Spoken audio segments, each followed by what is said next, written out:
Please start off by telling me who you are and what you're famous for. I am James W. Lowen, sometimes called Jim Lowen. I'm probably famous for writing this book called Lies My Teacher Told Me, which I will say has now sold over 1.5 million copies, and it's still selling better than it used to. So I'm happy about that. That's who I am. You have written an awful lot about the Confederacy and what the South was fighting for.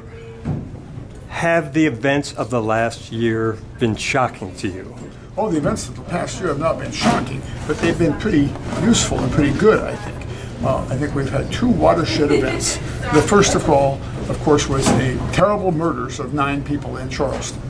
And that caused people to realize that the mystification of the Confederate cause, which we have dabbled in ever since 1890, and which we have put all over the landscape from Helena, Montana, and north of Seattle to Key West, that the Confederacy was about states' rights and that it was a valid cause and Deo Vindici and all that stuff, that has some consequences.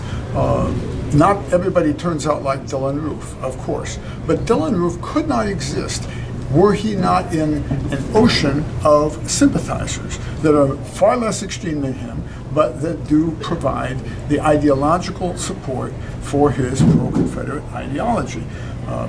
For that matter, the same pro-Confederate ideology underlay the guy who killed everybody in Oklahoma City, and of course lots of other of these terrorists. So that was the first event. Now Nikki Haley, when she came out helpfully for taking down the flag in Charleston, in Charleston, but especially in Columbia, she emphasized that this was so it would no longer offend the African Americans in the state. But the more important, and that's good, but the more important reason to take it down is so it will no longer infest the psyches of the white folks in the state and throughout the rest of the United States. And then we have an event that was so seminal that I actually refer to BC as in before Charlottesville. I remember, for instance, I was one of the 2 experts for the Baltimore, Maryland Commission on Confederate Monuments. And although this commission was almost entirely black, they were absolutely reluctant to come out in favor of removing these monuments.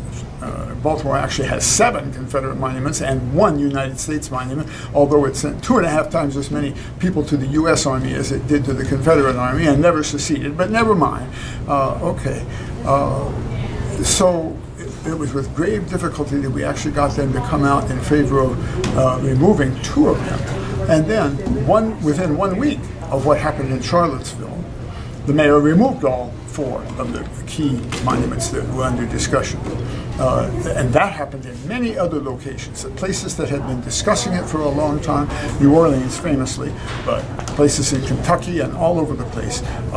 Suddenly, they are coming down after Charlottesville. Well, I think that's good, and I want to explain why I think that's good, because there are some historians, although that changed too after Charlottesville, but there were a lot of historians before Charlottesville who thought this is terrible to take down these monuments. People who think it's terrible do not understand the difference between remembering history and commemorating somebody and saying they're good. The statue of Robert E. Lee in Charlottesville, all it said was, as I remember, and I saw it about a month before it was removed, said Robert E. Lee. Now that doesn't tell you, it doesn't even tell you he was the Major General of the Confederate Army. The statue of Jefferson Davis, how about the highway that goes from Alexandria, Virginia, all the way down through Texas and then comes up to north of Seattle and hits the Canadian border. All that says is Jefferson Davis was a great man and we should honor him. Doesn't tell you anything about him.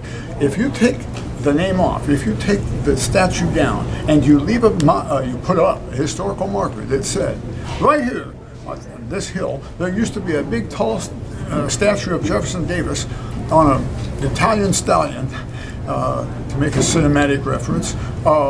And it went up in the middle of the nadir period of race relations in 1922. It was part of the white supremacy era of that time. And you can put in some details if you want. And it came down in 2018 or whenever what we're talking about does come down, then your landscape tells 100 times more history than it did just from having this monument. So the idea that we are erasing history is far-fetched. In fact, it's just the opposite.